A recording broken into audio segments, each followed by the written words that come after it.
Здравейте, казвам се Росен и се занимавам с дигитален маркетинг от близо 6 месеца. Избрах да се запиша в Sleep Academy след като преоткрих SEO като направление. Първоначално забелязах, че това нещо започва да се развива все повече и повече и започнах да чета различни блог-постове.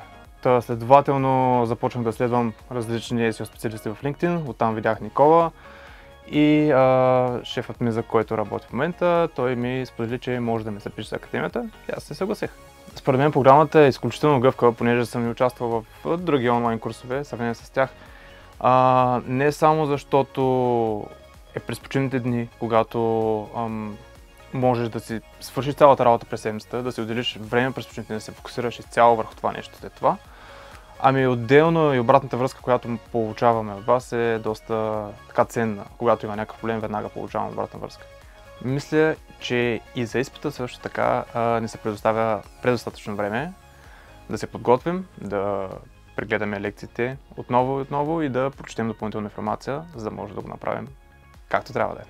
Според мен академията би била полезна за абсолютно всеки, който би искал да научи нещо за SEO, тъй като се предлага курс за хора, които изобщо не са навътре в тази тема. Може да се развиеш достатъчно след като преминеш академията, според мен. Доста по-стойностна информация се дава от всичко, което се предлага в интернет, поне по мои наблюдения. И най-важното е, че получаваме реална обратна връзка от преподавателите и се решават казуси в реално време, което е информация, която няма как да придобиеш, без да нямаш опит.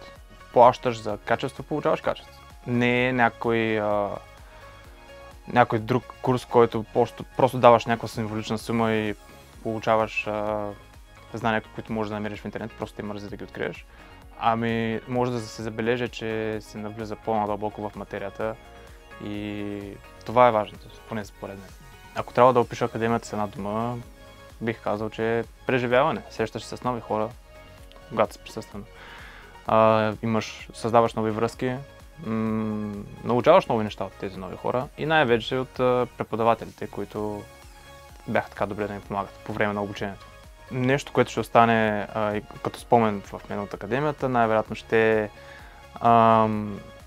общо взето цялото внимание, което получавахме от колегите и така да ги накръся съученици между себе си и малките шегички, които си пускахме постоянно. Занимавам се с дигитален маркетинг и това е една от причините, при които си харесах SEO-то, исках да се развия. И още от ден едно го прилагам. Да, имаме клиенти, за които се опитвам да го прилагам, в техните казуси. Аз бих казал, че това, което съм придобил в академията, не помага само в лично израстване, бизнес и така нататък. Също доста ме обогати като речник, бих казал, особено контент съдържанието, което учихме. Смело мога да кажа, че мога да пиша правилно статии. От към професионално развитие, цялостно това знание, тези неща и материалите, които са ни предоставени, съм сигурен, че ще им помагат и в бъдеще, когато имам нужда от повече информация, по-голям източник на информация.